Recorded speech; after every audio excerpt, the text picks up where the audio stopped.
합니다. 이 팀 켈러의 부활을 입다라는 책을 보면 세상을 바라보는 시각에 따라서 두 부류의 사람으로 나눌 수 있다고 합니다. 세상을 바라보는 시각에 따라 두 부류가 있다는 거죠. 하나는 낙관론자와 또 다른 하나는 비관론자입니다. 낙관론자는 환난을 일시적인 비정상으로 봅니다. 그래서 일이 잘 풀릴 것이고 기본적으로 세상은 안전한 곳이며 제대로 살면 다 잘 될 것이다, 이렇게 확신합니다. 상황이 반전될 때까지는 그냥 숨고르기를 하고 있다, 이렇게 생각을 하는 거죠. 반대로 비관론자는 세상을 참 암담한 곳으로 봅니다. 그들은 인생이 다음과 같다고 말합니다. 삶이란 고달픔의 연속이다. 다르게 말하는 사람들은 인생에 대해서 무엇인가 속이고 있는 것이다, 뭐 이렇게 얘기한다는 거죠. 인간은 배반하기 마련입니다. 사람은 절대로 믿을 수 없습니다, 이렇게 말한다는 거예요. 비관론자가 보기에 삶에 환난이 닥치는 현실은 비정상이 아니라 오히려 정상이라고 생각하는 거죠. 자, 부활의 능력에 관점이 없으면 삶의 골짜기에서 이 고난을 대하는 태도가 이 낙관론과 비관론의 그 연속선상에서 왔다 갔다 종잡을 수 없는 그런 삶을 살게 됩니다. 이거 아니면 저거라는 거죠. 삶이란 좋은 것이며 따라서 하나님이 선하시든지, 아니면 삶이란 나쁜 것이며 따라서 하나님도 악하거나 아예 존재하지 않습니다. 그냥 비관론과 그 낙관론 사이를 왔다 갔다 하는 거죠. 현실이 좋으면 주님을 찬양하고, 그렇지 않으면 어떻게 해요? 그렇지 않으면 금방 그 고난 앞에서 한숨을 내쉬면서 하나님을 원망하면서, 내가 이렇게 11조 드리고 주일 성수하고 소그룹 모임도 하는데 왜 하나님 나한테 이러십니까? 라고 따지면서 분노하면서 절망하면서 비관론자가 된다는 거죠. 그러나 창세기에 나타난 요셉은 하나님의 도움으로 이 골짜기를 벗어나 위에까지 올라갔습니다. 그죠? 형제들의 이간질로 인해서 시기와 질투로 인해서 애굽으로 팔렸잖아요. 근데 애굽에 팔려서 친위 대장 보디발의 집에서 가정 총무를 했어요. 또 하나님이 그 상황 속에서 어렵게 인생의 문을 열어주셨는데 갑자기 또 보디발의 아내의 유혹을 하나님의 뜻 가운데 물리쳤잖아요. 그죠? 그건 아니다, 이렇게 했는데 어떻게 해요? 더 나락으로 떨어졌잖아요. 감옥에 갇히게 됐죠. 그리고 철저히 2년 동안 잊혀진 존재로 수직 낙하를 더 밑바닥으로 내려갔죠. 그런데 갑자기 바로의 꿈을 해몽하면서 수직으로 다시 또 올라와서 결국은 위에까지 올라가는 그런 일들이 있었다는 거죠. 요셉은 낙관론과 비관론이 얼핏 보기에는 둘 다 옳은 것 같지만 가장 근본적인 데서 틀렸다는 것을 알고 있었습니다. 고난은 정상이 아니며 하나님은 선하신 분이십니다. 여기까지는 낙관론이 옳아요. 그죠? 주님이 지으신 세상에는 본래 악과 고난과 죽음이 없었어요. 그분은 만물을 도로 바로 잡으시고 역사하시고 운행하시는 중입니다. 이 일을 이루시기 위해서 십자가에서 기꺼이 예수님께서 무한 대가를 치르셨다는 거죠. 반면에 고난은 비정상도 아닙니다. 인류가 하나님을 떠났기 때문에 세상은 아주 어두운 곳이 되었습니다. 이 점에서 비관론이 또 맞아요. 착하게 산다고 해서 당연히 삶의 형편이 좋아지는 것이 결코 아닙니다. 예수님도 복음서의 내용을 보면 그런 모습이 많이 나와요. 인간의 시각으로는 이 비관론과 낙관론, 이것이 양쪽이 합쳐질 수 없는 것처럼 느껴집니다. 그러나 하나님의 감화를 받은 요셉은 하나님의 시각으로 이 두 가지를 합쳐내게 되었다는 거죠. 창세기 50장 19절부터 20절이에요. 이제 아버지 야곱이 죽었어요. 그리고 나서 형들이 자기들이 했던 일이 있으니까 요셉이 해코지할까 봐 막 두려워하면서 이야기를 할 때 요셉이 아주 유명한 말을 하죠. 창세기 50장 19절부터 20절이에요. 요셉이 그들에게 이르되 두려워하지 마소서. 내가 하나님을 대신하리이까? 당신들은 나를 해하려 하였으나 하나님은 그것을 선으로 바꾸사 오늘과 같이 많은 백성의 생명을 구원하게 하시려 하셨나니. 당신들은 나를 해하려 했다는 분명한 팩트는 있어요. 고통은 있단 말이에요. 그런데 하나님이 그것을 선으로 바꾸셨다는 거죠. 낙관론과 비관론이 같이 들어가 있는 거죠. 요셉은 이렇게 고백하는 거예요. 삶은 고통의 연속입니다. 그렇게 말하면서 그럼에도 하나님은 선하시다, 이렇게 고백을 하는 거죠. 부활의 능력을 소유하면 우리 인생 가운데 비관론적인 것들을 인정하지만 하나님의 손에 우리의 인생이 맡겨지면 하나님은 그것을 선으로 바꾸셔서 놀라운 일을 하신다는 거죠. 이 부활의 능력을 신뢰하면서 나의 삶이 관건이 뭐예요? 인생은 고통이 있고 비관적인 것들이 많이 있지만 나의 삶이 주님의 손 안에 올려지게 될 때 어떻게 된다고요? 놀라운 일을, 선하신 일을 행하시는 것을 보게 된다는 거죠. 부활의 능력은 이런 관점에서 비관론과 낙관론을 통합하는 거예요. 전혀 다른 관점으로, 인간의 관점으로는 상상할 수 없을 정도의 시각으로 그것을 통합해서 전혀 새로운 관점을 갖게 한다는 거죠. 오늘 본문에는 애굽에 내려진 8번째 메뚜기 재앙에 대한 이야기가 나옵니다. 이 재앙의 이 진행 과정을 살펴봄을 통해서 이 부활의 능력으로 새로운 관점으로 여러분의 인생이 세워지시는 그런 은혜가 있기를 간절히 바랍니다. 자, 이제 8번째 메뚜기 재앙이 일어나게 된 그 이유가 무엇입니까? 첫 번째는 바로가 더 완강하게 나갔기 때문이에요. 출애굽기 10장 1절을 보세요. 여호와께서 모세에게 이르시되 바로에게로 들어가라. 내가 그의 마음과 그의 신하들의 마음을 완강하게 함은 나의 표징을 그들 중에 보이기 위함이며. 자 보세요. 내가 그의 마음과 그의 신하들의 마음을 완강하게 함은 그 뜻은 하나님께서 바로와 그 신하의 마음을 완강하게 하셨다, 이런 의미가 아니라고 제가 계속 설명을 드렸습니다. 다만 하나님께서 그들이 마음이 완악해지는 것을 막지 않으셨다는 거예요. 이런 의미예요. 마음이 완악해지는 것을 막지 않으셨다는 겁니다. 인간의 마음은 하나님이 붙들어 주시는 동안에만 이 완강함을 면할 수 있어요. 그러나 하나님이 그들을 붙드시지 않고 진리와 거룩과 생명에서 단절된 그런 상태, 곧 상실한 마음 그대로 내버려 두어버리면 그들 본성 안에 있는 추악하고 부패한 내적인 욕망이 그대로 드러난다는 거예요. 이것은 우리 그리스도인들도 마찬가지예요. 하나님이 우리의 삶을 붙드시지 않으면 우리 안에 더러운 것들이 가득 드러나게 되는 거죠.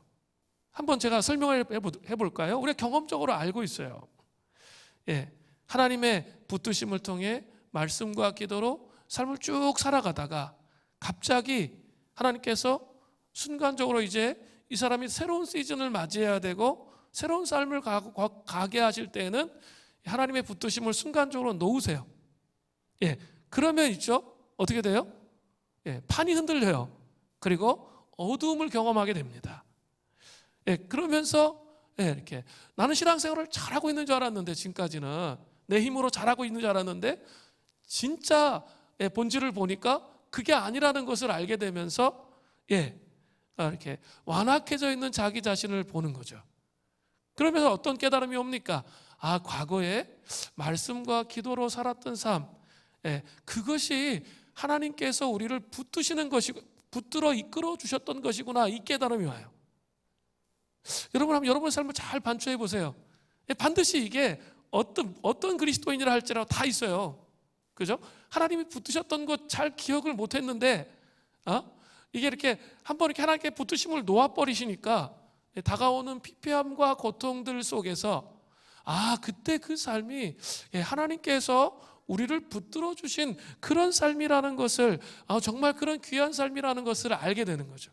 그래서 다시 그런 삶으로 돌아가고 싶어서 회개하며 돌이키면서 그 하나님 앞에 나가잖아요. 그럼 다시 또 주님이 붙들어 주시면 다시 또 그 삶을 살아가게 되는 거죠. 자, 우린 다 이거 경험하고 있어요. 그게 하나님이 붙드신다는 의미예요. 그러나 본문에 바로는 7가지 재앙을 당했음에도 불구하고 완악함의 끝판으로 달려가다가, 그죠? 이제는 완강함으로까지 발전했어요. 그리스도인들은 이렇게 그 완악함으로 갔다가 성령님께서 그것을 깨닫게 하시고 조명하심을 통해 돌이키거든요. 그런데 바로는 그렇게 하지 않았습니다. 극에 달한 상태까지 이르게 되었다는 거죠. 자, 중요한 게 또 있습니다. 바로가 더 완강해진 그 이유가 무엇이겠습니까? 오늘 본문에 그 완강해진 이유가 2개로 나타나요. 첫 번째는 참된 순종으로 나아가지 않았기 때문이에요. 출애굽기 10장 3절에 모세와 아론이 바로에게 들어가서 그에게 이르되 히브리 사람의 하나님 여호와께서 말씀하시기를 내가 어느 때까지 내 앞에 겸비하지 아니하겠느냐. 내 백성을 보내라. 그들이 나를 섬길 것이라. 주님이 바로를 책망하시죠. 내가 어느 때까지 내 앞에서 겸비하지 않겠는가? 이렇게 책망의 말씀을 하세요. 우리는 여기에서 아주 중요하게 배워야 할 것이 있습니다. 참된 순종이라는 것은 뭐냐면 말만 앞세우는 게 아니라 행동이 뒤따라야 돼요. 행동이 뒤따라야 합니다.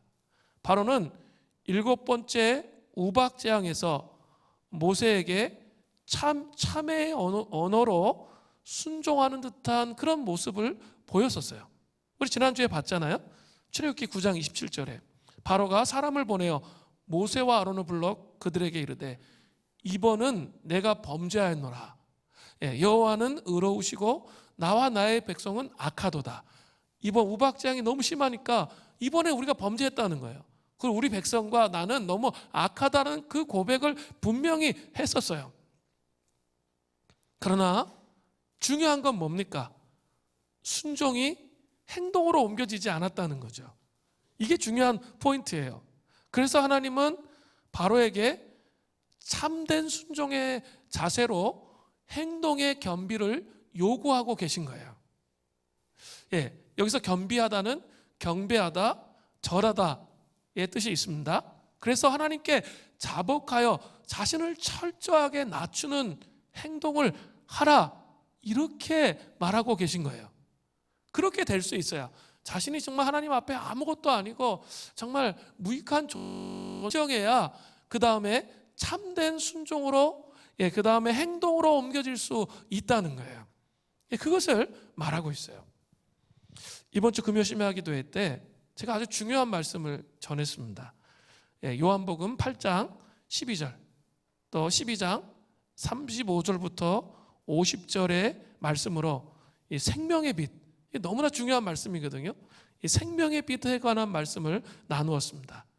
그러면서 제가 이 요한복음 8장 12장 요한복음 12장 30절부터 50절 중간중간에 있는 빛에 대한 반대 개념이 무엇이냐, 거기 잘 나와 있는데 어둠이라고 말씀드렸습니다. 그런데 우리 인간 안에는 어둠의 2가지 층이 있다, 이렇게 말씀드렸어요. 죄된 본성을 가지고 있는 인간에게는 어둠의 2가지 층이 있습니다. 하나는 하나님의 표적들의 눈먼과 믿지 않음, 믿지 못하는 거예요. 거기 본문에 보면 수많은 표적이 일어나는데 믿지 않아요. 그죠? 성령님께서 조명하셔서 우리의 삶을 제대로만 볼 수 있다면, 이 생명의 빛이 임해서 우리의 삶을 제대로만 볼 수 있다면, 우리의 삶 속에 하나님의 표적이 너무나 많다는 것을 알게 돼요. 한순간만 하나님이 좀 문을 열어주셨으면 좋겠어요. 하루만이라도. 그러면 우리 삶 전체가 하나님의 표적으로 되어 있다는 것을 알게 될 거예요. 그런데 이렇게 이 마음속에 이 어둠의 층이 이렇게 하나님에 대한 불신을 계속 반복하면서 삶에 막 어려움과 힘이 있고 힘들게 있으면서 이 고난에 대해서 제대로 해석하지 못하고 그냥 자기 생각 속에 막 갇혀진 그런 해석을 자꾸 하다 보니까 점점 어둠의 층이 강해지는 거죠. 그래서 주님을 믿지 않는 거죠. 교회를 다니고 신앙생활을 하는데도 그 어둠의 층이 강화되니까 어떤 상황 속에서 주님을 믿지 못하는 거예요. 그렇게 발전한다는 거죠. 또 두 번째 어둠의 층은 하나님과 우리의 관계에 타협하는 것. 제가 그걸 말씀을 드렸어요.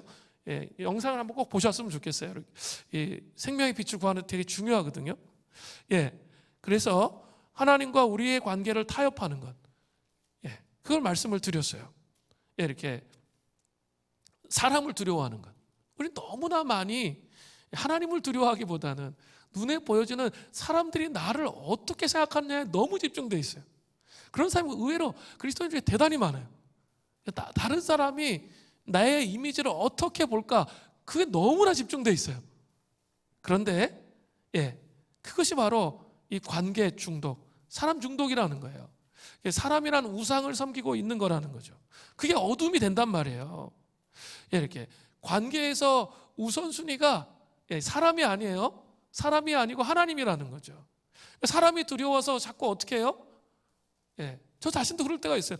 사람이 막 성도들이 떠날까봐 막 두려워서 적당히 타협하고 싶은 욕구가 막 마음속에 있을까요, 없을까요?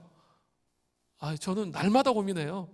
제가 예배를 1시간 40분 드려서 이게 성도들이 남을까? 제가 이거 고민 안 하는 줄 아세요? 수없이 많이 고민해요. 매일매일 고민해요. 그런데 뭐가 이기냐면 하나님의 뜻이 이겨요. 저를 향하신. 우리 수요 예배도 없고 저녁 예배도 없고 말씀이 영혼들을 변화시키는 것을 제가 일관되게 믿었기 때문에 어떤 소리를 해도 제가 이렇게 그냥 밀고 나온 거예요. 지금까지. 그리고 저는 많은 성도가 모여 있는 거 원하지 않아요. 오히려 헌신된, 진짜 제가 계속 설교하는 것은 뭐냐면 정말 헌신된 사람이 이 시대에 필요해요. 그런 사람을 세우고 싶어요. 그게 저의 갈망이고 하나님 저에게 주신 비전이에요. 저도 큰 교회 하려면 제가 갖고 있는 거 다 양보하고 하면 할 수 있어요. 그러나 그러고 싶지 않아요. 하나님이 원하시는 그 뜻에 순복하려고 하는 그 마음이 있기 때문에 그거를 하는 거거든요. 저도 대충 타협할 수 있어요. 교회가 부흥하기를 정말 원해요. 제가 얼마나 원하겠어요. 목회자인데. 그런데 그래도 해야 할 것이 있고 하지 말아야 할 것이 있다는 것을 알기 때문에 이를 악물고 하는 거예요.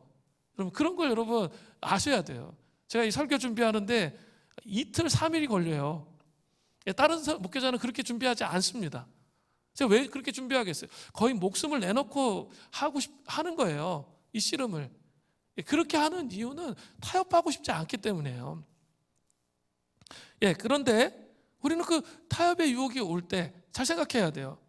내가 하나님을 두려워하는 건지 사람을 두려워하는 건지. 만약에 사람을 두려워하고 있다면 이 어둠이 강화되는 거예요. 그리고 하나님으로부터 멀어져 가게 된다는 거죠. 이 두 가지가 우리의 영혼 안에 임한다는 거예요. 그런데 이 부활의 절기 50일, 이렇게 5월 23일이 성령 강림 주일이에요. 제가 착각을 했어요. 근데 누군가 저한테 알려주셔가지고 제가 알았는데 5월 30일이 아니라 5월 23일이에요. 이 50일 동안 성령 강림 주일, 그 부활의 시즌 절기 가운데는 뭐예요? 우리 안에 있는 어두움을 하나님께서 드러내세요. 그리고 그 강력한 부활의 권세와 능력으로 그 어둠의 근원까지 드러내신 다음에 그것을 뿌리 뽑아 내시기를 원하세요. 그래야죠. 그리스도께 더 가까이 갈 수 있기 때문에 그런 거예요. 그래서 생명의 그리스도의 생명의 빛이 이 부활의 시즌에는 강력하게 임해서 그것을 깨트리시는 은혜가 있어야 된다는 거죠. 생명의 빛이 우리의 삶 가운데 적용되기 위해서 생명의 빛 끝 집에 가면 안 돼요. 생명의 빛 그게 정말 무엇일까? 여러분 일주일 내내 씨름하세요. 이 말씀을 가지고 고민하고 씨름하냐는 거예요. 그리고 그 임재의 공간에 앉아서 그거 갖고 기도하셔야 돼요. 생명의 빛을 사람이 만들 수 있습니까? 없습니까? 예? 없어요. 사람이 어떻게 만들어요? 그 부활의 능력이신 생명의 빛은 예수님의 그 능력을 사람은 만들 수 없어요. 저도 어떻게 해드릴 수가 없어요. 그래서 어떻게 보면 여러분은 딱 처음 그런 얘기를 들을 때 추상적으로 느낄 수밖에 없는 거예요. 그런데 정말 기도의 자리에 앉아서 그 생명의 능력, 하나님 그 능력이 저의 심령 안에 가득 채워진다는 게 무엇인지 알게 해주십시오. 이 씨름을 해야 돼요. 제가 이 부활 절기 시즌에 제가 이 부활과 관련된 수많은 메시지들을 좀 던지고 있어요. 그냥 그게 다 흘러가면 안 돼요. 그걸 붙잡고 씨름하셔야 돼요. 그러면 정말 이 부활의 절기의 시즌에 놀라운 하나님의 은혜를 경험하게 될 거예요. 저도 이 씨름을 하는데 제 신앙이 한 단계 이렇게 올라간 느낌이 들어요.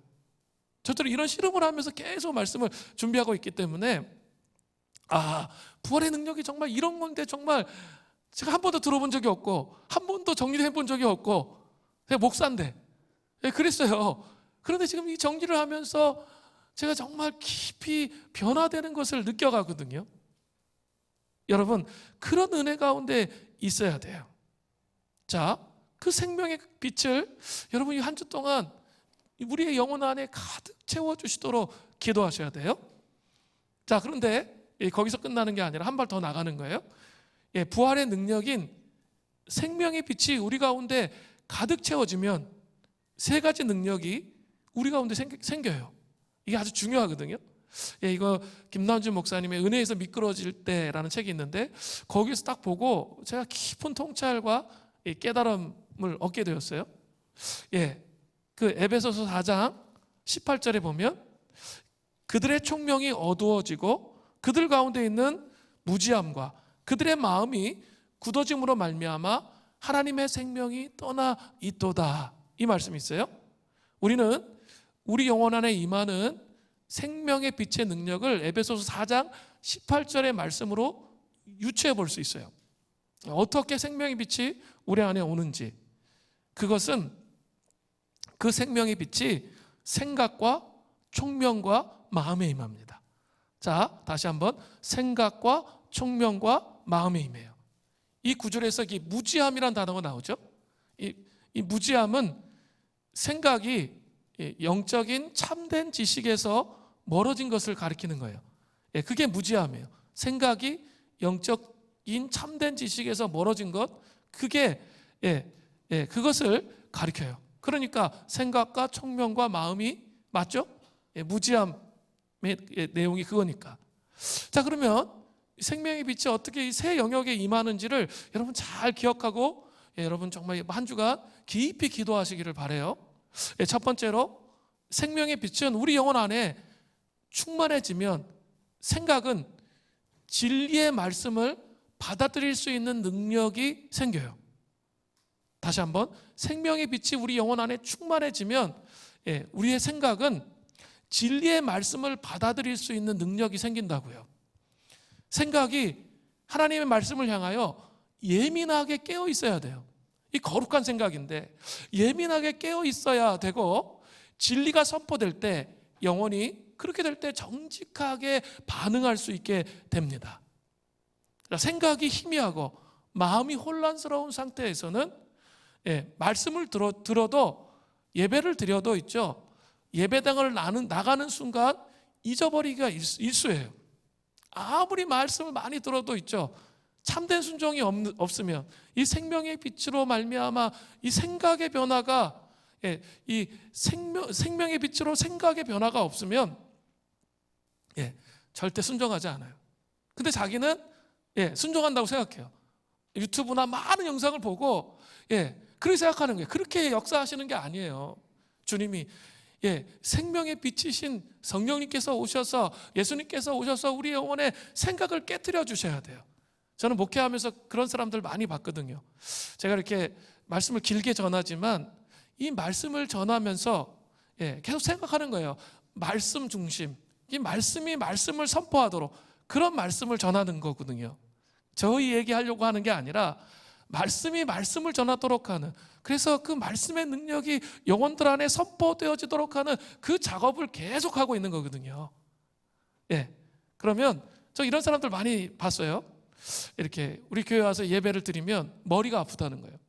그래서 한 2주 3주 동안은 정말 힘들어하는 사람들이 있습니다. 정말 많이 봤습니다. 그게 뭘까요? 생각 안에서 자기가 갖고 있는 기준, 자기 생각, 자기 기준, 이런 거 많잖아요. 그거랑 싸우는 거예요. 그게 무너져야 생각의 생명의 빛으로 가득 채워지게 되는 거예요. 왜 우리 수림교회 사이클로 말씀 읽으세요? 왜 보혈기도는 왜 하시죠? 이제 앞으로 시편기도도 하고 여러 가지 계속 이렇게 매일의 삶 속에서 그런 작업을 해야 될 이유는 그건 율법주의적인 의도가 아니에요. 이렇게 아까 말씀을 드렸지만 이렇게 하나님으로부터 이렇게 영이 채워진다는 것은 자기가 채워지고 있을 때 모를 수 있어요. 그러나 손을 하나님께서 딱 떼어 보시면 알게 돼요. 아, 내가 이런 시름을 하면서 삶을 살아왔기 때문에 이렇게 하나님의 영이 채워져 있었던 것이구나, 이걸 알게 되거든요. 어려움을 당하면 알게 돼요. 고통이 있으면 알게 돼요. 그 씨름의 과정을 통해서 나도 모르게 내 영혼 안에 이렇게 채워져 있다라는 것을 알게 되는 거예요. 여러분, 잘 아셔야 돼요. 우리는 신앙생활 20년 막 30년 했는데도 여전히 생각이 유교적 관점, 아니면 그냥 자기 생각, 인본주의적 생각으로 가득 차 있는 경우들이 너무 많아요. 이제는 좀 알겠더라고요. 이 생각이 깨어지지 않으면, 자기 관점, 자기 기준, 이게 깨어지지 않으면 바른 신앙생활 할 수가 없어요. 은사는 좀 체험할 수 있겠죠. 그리고 어떤 신앙적인 변화 조금 있을 수 있죠. 그러나 근본적인 변화가 일어나지 못해요. 일단은 성령의 빛을 통해서 생각이 깨어져야 돼요. 자기 생각이, 말씀을 계속 먹음을 통해서 내 생각이 있구나, 내 삶 속에 내 생각과 이 하나님의 생각이 있구나, 이거 인식이 돼야 돼요. 이거 인식이 안 되면 안 돼요. 그게 첫 번째, 생각을 깨트리는 거예요. 생명의 빛은 생각 안에 하나님의 진리의 말씀을 가득 채워서 하나님의 진리가 무엇인지를 알게 하는 거죠. 두 번째는, 진리가 채워지면 두 번째예요. 생명의 빛으로 우리 영혼 안에 충만해지면, 그 다음에 생각이 전환돼요. 생각 속에서 말씀을 받아들여요. 그러면 총명의 능력이 생깁니다. 총명은 생각이 받아들인 생명의 빛을 우리의 마음에 적용한 결과예요. 생각 안에 계속 진리가 들어오는 것을 받아들인 거예요. 그것을 우리 마음속에 적용한 결과라는 거죠. 즉, 진리에 대한 깨달음이 있을 때 우리에게 옳고 그른 것, 참된 것과 거짓 것들을 분별할 수 있는 이 판단력, 참된 것과 거짓 것을 분별할 수 있는 판단력, 이게 바로 총명이에요. 판단력인데 거짓과 참을 구분할 수 있는 판단력, 그게 어떻게 생겨나요? 많은 사람들은 자기 생각으로 그걸 구분해요. 아니거든요. 그렇지 않아요. 말씀을 계속 읽고 먹다 보면 어느 순간인가 알게 돼요. 이게 이 생각 속에 말씀이 채워져 있고 하나님의 기름 부으심이 채워져 있으면 자기 생각 안에 구분이 되기 시작해요.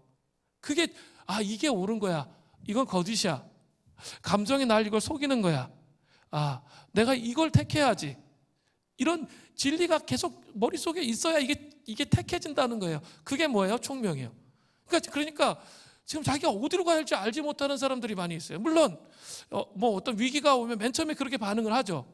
그러나 시간이 지나면서 기도를 했다면, 이 총명이 깨어 있다면 반드시 되는 게 있어요. 하나님의 이끄심을 경험해요. 제가 정말 간곡하게 부탁드리는 것은 말씀을 읽어야 돼요. 눈에 보이지 않아요. 영적인 것은 눈에 보이지 않지만 진짜 변화가 옵니다. 그게 시작이에요. 이거는 율법주의적인 게 아니에요. 그건 다른 거예요. 이걸 그렇게 받아들이시지 않으셨으면 정말 좋겠어요. 저는 판단하려고 얘기하는 게 아니에요. 정말 이런 영적인 메커니즘이 있다는 거예요. 그리고 총명이 여러분 삶에 오셔서 여러분 영혼 안에서 분별이 돼야 돼요. 그냥 자기가 생각하는 걸로 모든 것을 좀 결정하지 마세요. 정말 구분이 된다니까요. 구분이 되기 시작해요. 그런 은혜가 있기를 바랍니다. 이 총명은 믿음의 기능으로서 이 초월적인 것과 신령한 것들을 인식하는 능력이기 때문에 그래요. 많은 이제 한국의 그리스도인들은 영적인 것과 육적인 것, 뭐 이런 것들을 너무 구분해요. 여기서 육적이라는 것은 세상적인 걸 말하는 게 아니라 육체, 이것도 하나님 주신 선물이죠. 그죠?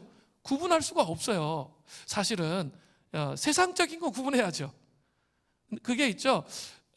하나님의 은혜 앞에 깊이 진리를 깨닫고 총명으로 가면 어떻게 되냐면 이게 통합이 돼요. 그래서 이게 이렇게 하나로 딱 일치가 되기 시작한다는 거죠. 가장 영적인 사람이 제가 뭐라고 그랬죠? 사람 냄새가 나는 사람, 사람답다 그랬죠. 그죠? 영적인 사람이 가장 사람다운 사람이에요. 통합이 되기 때문에 그런 거예요. 그런데 막 은사 있다고 뭐 옆에 접근 금지 불가 막 이건 좀 이상한 거예요. 왜냐하면 사람 냄새가 나요. 그리고 사람처럼 대화하고 사람처럼 함께 할 수 있는 그 마음이 들어온다는 거죠. 그게 뭐예요? 이 총명에서부터 생각, 총명에서부터 변화된 사람의 특징이 그래요. 통합되어 있어요. 영적인 것과 육체적인 것이 통합되어져 있는 그 모습을 분명히 갖고 있어요. 세 번째로 생명의 빛은 우리 영혼 안에 충만해지면 마음에는 진리를 실제로 활용하는 능력이 생기는 거예요. 마음이 생명의 빛에 장악된 사람만이 행동으로 옮겨 거룩한 삶을 살 수 있는 거예요. 그죠? 이게 아주 중요해요. 우리는 뭐 이렇게 자기 의지로 행동하는 거, 그런 삶을 사는 사람이 아니라 하나님의 지식, 하나님 주신 생각으로 총명의 오문을 통해서 총명에서 그치는 게 아니라 반드시 이 마음이 움직여요. 생명의 빛은 우리의 마음을 움직여서 자발적으로 행동으로 옮기도록 그렇게 한다는 거죠. 그러니까 반드시 순종에는 뭐가 있다는 거예요? 행동으로 옮겨지는 이 메커니즘이 반드시 연결되어져 있어요. 자발적으로 행동으로 옮기는 거죠. 거기까지 가는 거예요. 그냥 요까지 하고 신앙생활 다 했다. 천만의 말씀. 그거는 뭔가 지금 영적인 불균형 상태에 있는 거예요. 뭔가 지금 문제가 있는 거예요. 반드시 있죠. 자발적으로 이 순종으로까지 가게 되는 거예요. 그 마음을 움직인다는 거죠. 마음이 생명의 빛에 장악된 사람만이 정말 거룩한 삶을 살아갈 수 있는 거죠. 그러니까 머리로 동의하고 아무것도 하지 않는 것은 뭐라 그랬죠? 이제 이해가 되시죠? 불순종이에요. 그거 순종한 게 아니에요. 착각하지 마세요. 그건 순종한 게 아닙니다. 그걸 분명히 알아야 돼요. 바로가 지금 오늘 본문에서 이러한 삶을 살고 있어요. 자, 바로가 더 완강해진 이유 두 번째 이유는 바로 자존심 때문이었어요. 바로에게 어느 때까지 하나님 앞에서 겸비하지 않겠느냐라고 말씀하신 하나님이 이제 구체적으로 무시무시한 메뚜기 떼 재앙으로 애굽을 완전히 황폐하게 할 계획을 가지고 계셨어요. 출애굽기 10장 4절부터 7절을 보세요. 내가 만일 내 백성 보내기를 거절하면 내일 내가 메뚜기를 내 경내에 들어가게 하리니 메뚜기가 지면을 덮어서 사람이 땅을 볼 수 없을 것이라. 메뚜기가 내게 남은 그것 곧 우박을 면하고 남은 것을 먹으며 너희를 위하여서 들에서 자라나는 모든 나무를 먹을 것이며 또 내 집들과 내 모든 신하의 집들과 모든 애굽의 집들에 가득하리니 이는 내 아버지와 내 조상이 이 땅에 있었던 그날로부터 오늘까지 보지 못하였던 것이리라 하셨다 하고 돌이켜 바로에게서 나오니 모세와 아론으로부터 이런 충격적인 메뚜기 재앙의 선언을 들은 바로의 신하들이 바로 앞에서 먼저 완강함을 풀어요. 너무 두려우니까 이 4절부터 7절이 너무 두려우니까 지금까지 당한 것마저 너무 힘든데 이런 일이 일어나면 정말 죽을 것 같은 거예요. 그래가지고 완강함을 풀고 바로에게 조언하는 거죠. 출애굽기 10장 7절이에요. 바로의 신하들이 그에게 말하되 어느 때까지 이 사람이 우리의 함정이 되리까? 그 사람들을 보내어 그들의 하나님 여호와를 섬기게 하소서. 왕은 아직도 애굽이 망한 줄을 알지 못하시나이까 하고. 쉽게 말하면 왕이시여 제발 좀 그만 자존심 부리십시오. 이스라엘 사람들을 보내어 하나님을 좀 섬기게 하십시오. 왕은 아직도 자존심을 부리고 있는데 이미 애굽은 쫄딱 망했다는 거예요. 다 망했다는 거예요. 쉽게 얘기하면 하나님께 자존심 그만 부리고 이제 좀 항복하라는 거예요. 바로 신하들이 얘기하는 거예요. 이제 좀 항복하라는 거예요. 사람들은 성경에서 말하는 하나님을 찾기보다는 자신들이 만들어낸 그런 신을 만들어내기를 좋아합니다. 지금 인도에서 이 코로나 바이러스가 40만에 육박하는 정말 많은 사람들이 걸리고 있어요. 근데 제가 이 코로나 바이러스가 활성화되기 전에 그 외신을 보았어요.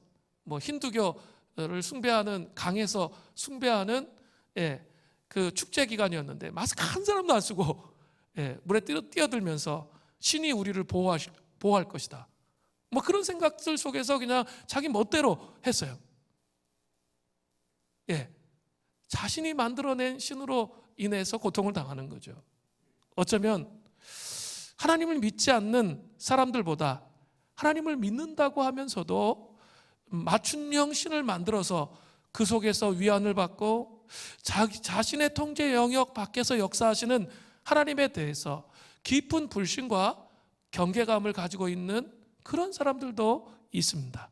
그저 자신에게 평안을 주시기를, 복받기를 바라는 거죠. 내가 이렇게 기도하면, 내가 치성을 드리면 그냥 이렇게 어떤 어려움도 없고 그냥 응답되어지기를 바라는, 그죠? 그런 신을 만들어요. 위로받고 싶고 회복되고 싶고 치유받고 싶고. 하나님 그러신 분이에요. 위로하시고 치료하시고 회복하시는 분인데 내가 그 구조 속에 하나님을 가두는 거죠. 하나님 그리고 다른 부분에서는 터치하지 마세요.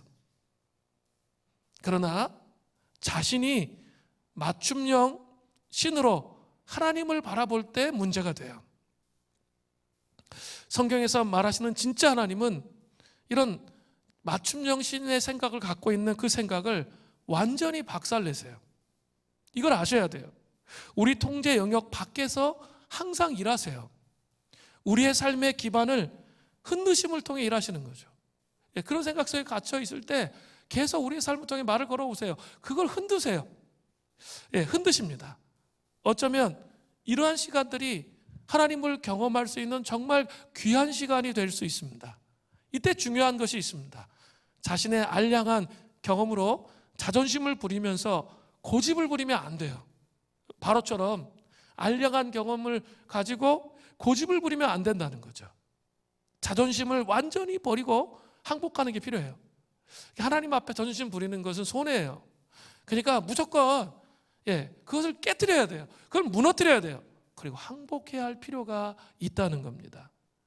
바로는 자신이 완전히 망한 줄도 모르고 끝까지 자존심을 부리다가 쫄딱 망하게 되었습니다. 자존심을 버리고 항복하고 통제 영역 밖에서 역사하시는 하나님을 받아들여야 된다는 거죠. 그때 성령의 역사가 우리 가운데 시작됩니다. 그리고 전혀 예상하지 못한 방식으로 은혜가 쏟아부어지기 시작한다는 거죠. 하나님 그런 식으로 항상 역사하세요. 전혀 예상하지 못한 방식으로 임하시는 거예요. 그러니까 자존심 그거 버리세요. 그래서 고집 부리지 마세요. 하나님께서 정말 어떻게 하실까? 이걸 바라보라는 거예요. 그죠? 이게 중요해요. 또 신앙생활을 하다 보면 많은 분들이 율법주의적인 신앙생활 속에 살아가시는 분들이 있어요. 근데 하나님이 율법주의적인 그 어두움이 있음에도 불구하고 하나님을 찾고자 하는 갈망이 있으면 초창기에 하나님은 어떻게 하세요? 이걸 활용하세요. 그래서 이 사람의 신앙이 자랄 수 있도록 하세요. 그런데 그 율법적인 신앙은 잘못된 거잖아요. 하나님이 정말 원하시지 않아요. 본질적으로 중요한 것은 하나님과의 관계거든요. 하나님이 원하시는 것은 하나님과의 사랑의 관계 안에 들어가는 거기 때문에 이 사람이 신앙이 자라면 맨 처음에는 하나님께서 고단수세요. 그 전략을 이용해서 말씀을 보게 하고 기도하게 하세요. 그런데 율법주의적인 신앙 속에 계속 머무는 거죠. 그럼 하나님이 그 판을 빼버리세요. 아무리 내가 말씀을 보고 기도해도 분명히 말씀과 기도는 이 하나님께 나아가는 통로인데 그것만큼 중요한 게 없잖아요. 그것을 율법적으로 보기 시작하면, 율법적으로 그것을 대하기 시작하면 아무것도 느낄 수가 없는 거예요. 그렇게 하세요. 그러면서 정말 중요한 게 무엇인지를 알게 하신다는 거죠. 그때는 근데 과거에 나 이렇게 말씀 받는데 하나님이 나 이렇게 하셨는데 왜 지금은 왜 이렇게 하시나, 이런 얘기 하시면 안 돼요. 그건 경험을 의지하는 거예요. 자존심을 부리는 거예요. 그걸 내려놔야 돼요. 하나님이 새로운 시즌에서 새로운 시작을 새로 하나님의 방식으로, 새로운 방식으로 가는 거예요. 신앙생활을 자꾸 하다 보면 자기 틀이 많이 생겨요. 그러면 그게 하나님과의 친밀한 교제로 나아가는데 걸림돌이 되도록 그렇게 해요. 그리고 인격적 관계가 무엇인지 모르도록 그렇게 만들어요. 신앙생활을 깊이 해가면 해갈수록 자기의 틀, 자기 자꾸 만들어내려고 하는 그 틀들을 벗는 거예요. 벗으면 유연해지고 하나님과의 친밀한 관계 안에 들어가게 되는 거죠. 틀을 가지고 자존심 부리지 말고 그걸 벗어야 돼요. 그래야 하나님 체험을 하고 하나님 앞에 나아갈 수 있기 때문입니다. 자, 자존심 때문에 참된 순종으로 나아가지 않았기 때문에 바로가 완강해졌다고, 더 완강해졌다고 말씀을 드렸어요. 자, 8번째 메뚜기 재앙이 일어나게 된 또 두 번째 이유가 있어요. 그것은 다음 세대, 이스라엘의 다음 세대를 위해서예요. 출애굽기 10장 2절을 보세요. 내가 애굽에 생한 인들 곧 내가 그들 가운데에서 행한 표징을 내 아들과 내 자손의 귀에 전하기 위함이라. 너희는 내가 여호와인 줄을 알리라. 이 8번째 재앙을 내리신 첫 번째 이유는 바로의 완강함 때문이라고 말씀을 드렸어요. 그러나 두 번째 이유는 전혀 다른 데 있어요. 내 아들과 내 자손의 귀에 전하기 위함이다, 이렇게 말씀하세요. 어떻게 보면 이스라엘 백성들에게 모세오경은 자신들이 경험한 출애굽의 경험을 후대까지 널리 전해서 그것을 다음 세대가 계속적으로 기억하기를 원했기 때문에 모세오경이 나온 거죠. 모세오경은 사실은 후대를 교육하기 위한 거예요. 출애굽 사건이 어떻게 일어났고 하나님 우리 민족을 어떻게 보호해 주셨는지 그것을 알려주기 위해서 나온 거예요. 또 이렇게 시가서에 가보면 이 출애굽 사건에 대한 언급이 계속 나오는데 그게 과거에 있었던 어떤 일로 언급되는 경우가 거의 없어요. 지금 출애굽으로 자기의 이스라엘 백성들을 이끄신 주님께서 현재도 역사하실 수 있다, 이렇게 믿으면서 간구하거든요. 그러니까 이 교육이 계속 진행되어지면서 어떻게 되는 거죠? 과거에 경험했던 그 하나님이 현재화되는 거죠. 그게 지금 이 목표라는 거예요. 사랑하는 성도 여러분, 오늘은 어린이 주일이에요. 교회가 다음 세대를 잃어버리면 기독교의 미래는 없어요. 예수님은 아이들이 자신에게 오는 것을 금하지 않으셨어요. 그리고 그들을 귀하게 여기고 축복하셨습니다. 물랜도나 수림교회에 속한 어른들은 아이들을 좀 귀찮아하지 마시고 시끄럽다 막 짜증내지 마시고 그 아이들을 격려하고 이 다음 세대 아이들을 그들이 살아갈 인생을 좀 생각해 보시면서 축복하시는 은혜가 있어야 됩니다. 다음 세대에게 신앙을 전수하는 일은 그 무엇보다도 중요해요. 제가 정말 심각하게 말씀을 드리는 거예요. 정말 그 무엇보다도 다음 세대 아이들에게 신앙을 전수하는 것은 너무나 중요합니다. 내가 살아계신 하나님을 경험한 것을 우리 가정에서 자녀들에게 교육해서 그들의 삶에 현재화되도록 그렇게 전수해야 되는 거죠. 그죠? 그러기 위해서 우리 뭐예요? 우리 초대교회 가정예배 드리잖아요. 그리고 우리 또 뭐 하죠? 하야하죠. 아이들 하야시키고 그 씨름시키잖아요. 그러면서 여러분 초대교회 가정예배 드리면서 되게 중요한 게 뭐예요? 나누는 거예요. 자기의 삶 속에 어떻게 하나님이 역사하시는지 우리 아이들이 알아야 할 필요가 있어요. 그래야 이 말씀과 같이 들어가는 거죠. 이 말씀과 같이 들어가야 그 아이가 변하는 거죠. 부모의 모범이 정말 중요한 거예요. 근데 아버지는 일주일 내내 말씀 한번 안 읽어. 기도 안 해. 그런 상태에서 여러분 그거 할 수 있겠어요? 그 모범이 되겠어요? 안 되는 거죠. 아이들만 할 수 없잖아요. 그래서 어쩌면 그냥 가가오 묵상 그냥 포기하는지도 모르겠어요. 그러시면 안 돼요. 끝까지 여러분이 모범을 보이셔야 돼요. 그리고 내가 경험한 그 살아계신 하나님, 그 살아계신 하나님이 이 아이에게 전수될 수 있도록 그렇게 해야 될 책임이 나에게 있는 거, 영적 가장인 나에게 있는 거란 말이에요. 그죠? 그렇게 전수해 가는 거예요. 그게 너무나 중요한 거예요. 여러분의 삶을 통해서 하나님은 어떻게 문을 여셨습니까? 여러분이 그렇게 절망스러울 때 하나님은 어떻게 찾아오셨어요? 그것을 기억하면서 전수하고 나눌 수 있어야 된다는 거예요. 또한 교회도 에너지를 집중해서 혼탁한 이 시대에 다음 세대가 거룩하게 창조적으로 시대를 이길 수 있는 그렇게 세워질 수 있도록 기도하고 정말 대안을 만들어야 돼요. 물대는 수림교회가 그 대안을 만들어야 됩니다. 그 대안을 만드는 공동체가 되기를 바랍니다. 다음 세대에게 신앙의 가치를 전수하는 그런 은혜가 있기를 간절히 바랍니다. 또 바로가 신하들의 조언을 받아들여서 다시 모세와 아론에게 누구를 데려가겠는가 묻습니다. 그때 모세는 남녀노소와 양과 소를 다 데리고 가겠다고 말해요. 그때 바로가 출애굽기 10장 10절부터 11절에 이런 반응을 해요. 바로가 그들에게 이르되 내가 너희와 너희의 어린 아이들을 보내면 여호와가 너희와 함께함과 같으니라. 보라, 그것이 너희에게 나쁜 것이라. 그렇게 하지 말고 너희 장정만 가서 여호와를 섬기라. 이것이 너희가 구하는 바니라. 이에 그들이 바로 앞에서 쫓겨나니라. 다가가겠다 하니까 화가 확 났어요. 그래서 10절에 말을 해요. 그리고 11절에 장정만 가라는 거예요. 그렇게 말하는데 10절을 이 표준세 번역으로 보면 바로가 어떻게 반응했는지가 나와요. 좀 더 쉽게 이해할 수 있어요. 바로가 그들에게 호통을 쳤다. 화가 난 거죠. 그래? 어디 다 데리고 가봐라. 너희와 함께 있는 너희의 주가 나를 감동시켜서 너희와 너희 아이들을 함께 보내게 할 것 같으냐?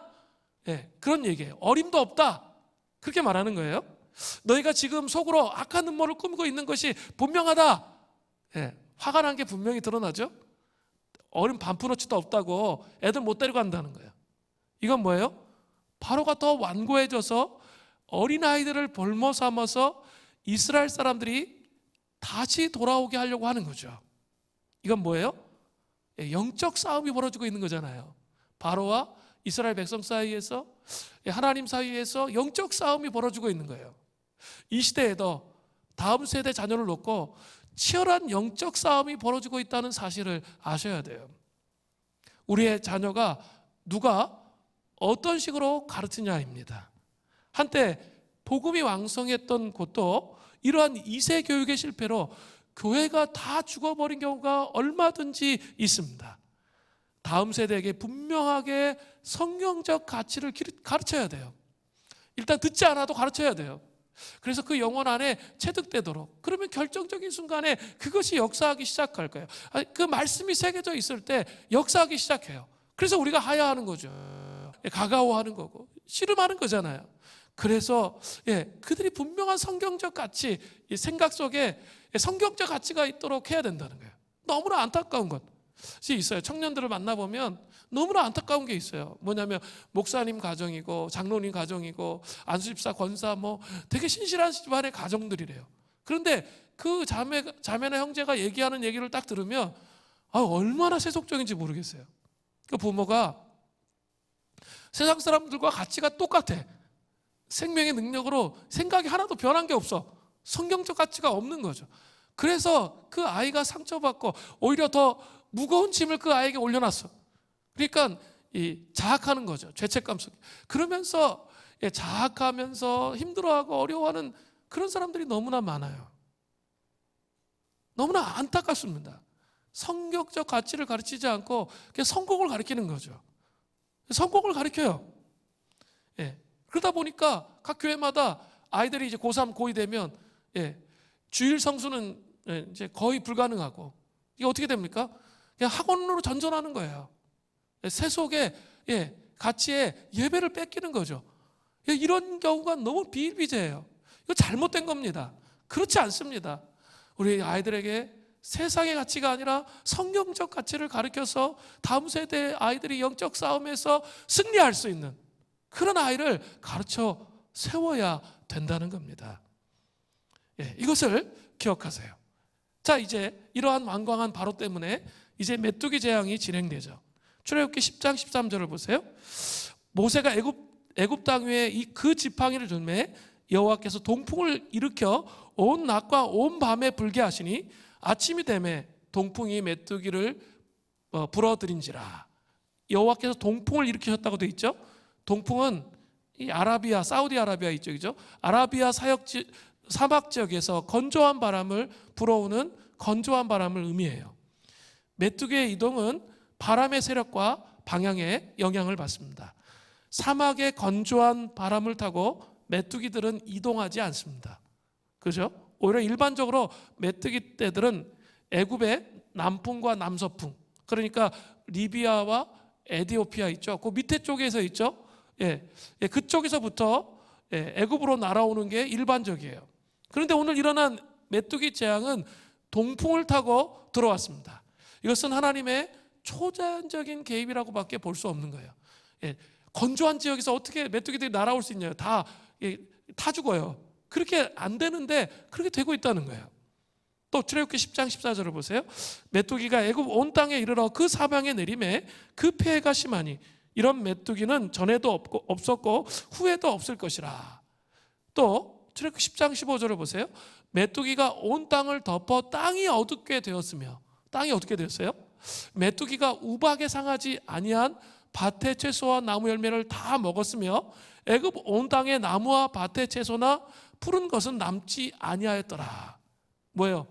애굽 전역이 남북으로 한 800km 되는 그 애굽 전역이 새카만 거예요. 어두워진 거예요.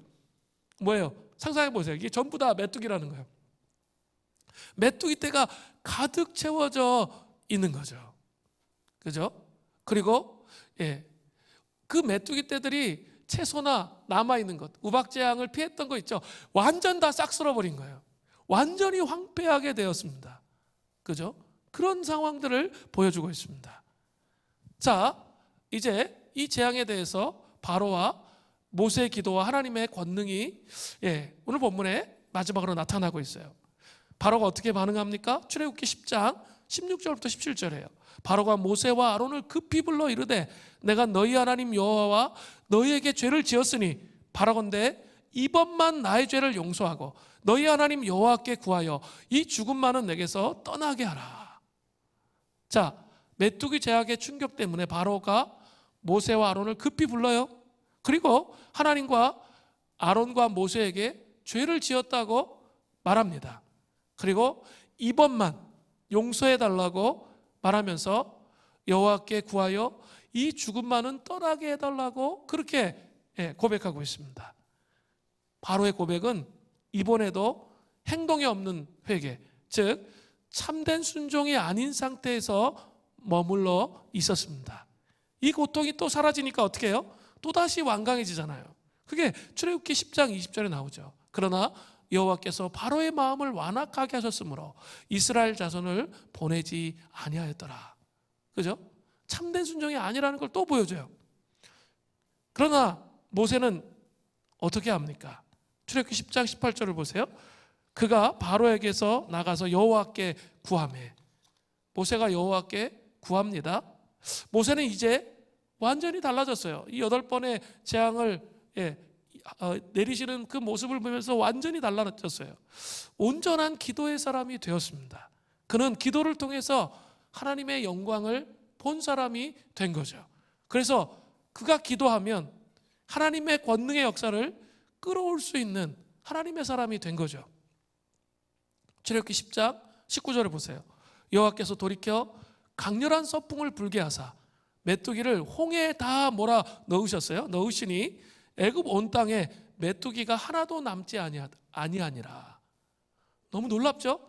예, 간절히 모세가 하나님의 영광을 본 모세가 간절히 기도하니까 놀라운 기적이 일어났어요. 그게 전부 다 거쳐지면서 홍해 바다에 다 빠지는 거죠.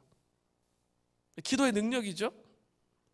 모세처럼 우리도 이 하나님의 영광, 즉 그리스도의 영광 보기를 사모해야 돼요. 그것을 볼 수 있어야 어때요? 하나님을 경외하고 하나님의 뜻을 찾기를 원하고 그리스도 앞에 순복하기를 원해요. 그렇지 않으면 그리스도인인데 여전히 그냥 현세 구복적인 삶에 만족하는 그 삶으로 그냥 살아가는 거예요. 복음의 영광을 붙잡고 살아가는 삶이 안 된다는 거예요. 그러면 그 삶의 기도의 능력을 경험할 수가 없어요. 그럴 수밖에 없는 거죠. 그렇기 때문에 그리스도의 영광을 사모해야, 그래야 기도의 능력을 경험하는 삶을 살아갈 수 있어요. 17세기 영국의 기독교 사상가 존 오웬은 이 그리스도의 영광을 말로 자꾸 표현하려고 했어요. 당연히 이 그리스도의 영광을 여러분 말로 표현해 보려고 해보세요. 얼마나 추상적이고 말로 표현 안 되는지. 표현이 안 돼요. 그래도 그가 이렇게 얘기했어요. 참된 성도는 이 영광스러운 상태를 내다보고 조금이나마 맛본다. 간혹 성경 본문 속의 개념이 이를테면 이 지성의 뚝을 터뜨리고 나와서 눈에 보이는 빛이나 먹는 음식처럼 말씀을 읽다 보면 그렇게 느껴진다는 거예요. 그게 그리스도의 영광이 임한 거라는 거죠. 진리가 잔치상처럼 꿀맛처럼 느껴지면서 기운을 막 북돋워 주는 거죠. 사고가 깊이 개입하면서 특정한 구절이나 단어에서 여태 보이지 않았던 온갖 것이 종종 막 보이는 거예요. 갑자기 하나도 안 보였다가 갑자기 보이는 거예요. 그 여파가 머리에만 머물러 있는 게 아니라 가슴과 영혼까지 스며들어요. 오웬도 인정했듯이 이렇게 꿀맛이 살아나고 빛이 쏟아지는 때는 가끔일 정도로 미약해요. 우리의 삶 속에. 그러나 그 그리스도의 영광을 그 잠깐 본 그것으로 말미암아 삶의 변화를 낳게 된다는 거예요. 너무나 중요하고 사모해야 돼요. 부활의 능력을 사모하면서 이런 그리스도의 영광을 보게 해 주십시오. 생명의 빛을 경험케 해 주십시오. 여러분, 그 경험이 체득되지 않고는 그리스도를 존귀케 여기가 어려워요. 자기 머릿속에서 신앙생활하는데 어떻게 주님을 높여드릴 수가 있겠습니까? 마지막으로 존 오웬은 이렇게 얘기했어요. 그리스도를 통해 빛나는 하나님의 영원한 영광이 때로 말씀과 성령을 통해 그들의 마음속에 밀려들면서 형언 못할 기쁨으로 영혼의 감독과 만족을 줍니다. 사실 이런 즐거움은 드물고 대개 지속기간도 짧습니다. 그러나 우리가 이런 은혜의 순간을 더 자주 누리지 못하고 영광의 여명이 우리 영혼에 더 비치지 않는 이유는 우리 자신이 게으르고 우매하기 때문입니다. 이런 고백을 했어요. 이 부활의 영광, 부활의 능력을 안다는 것은 그리스도의 영광을 아는 거예요. 영광을 존재가 아는 거예요. 그죠? 그것은 사람이 만들어낼 수 없다고 제가 누차 얘기했어요. 그렇기 때문에 포기하는 게 아니라 갈망하셔야죠. 하나님, 그 그리스도의 영광을 본 사람만이 인생이 변화되고 새로워질 수 있는데 주님, 이 부활의 영광을 경험케 해주십시오. 생명의 빛이 무엇인지 알게 해주셔서 저희 생각이 깨어지고 그리스도의 생각이 들어오고 총명이 들어오면서 내 마음이 움직여져서 순복하며 순종하며 하나님 앞에 나아갈 수 있는 하나님의 사람이 되게 하여 주십시오. 그 고백이 우리에게 있기를 바랍니다. 우리 찬양하겠습니다. 선포하라 부활하시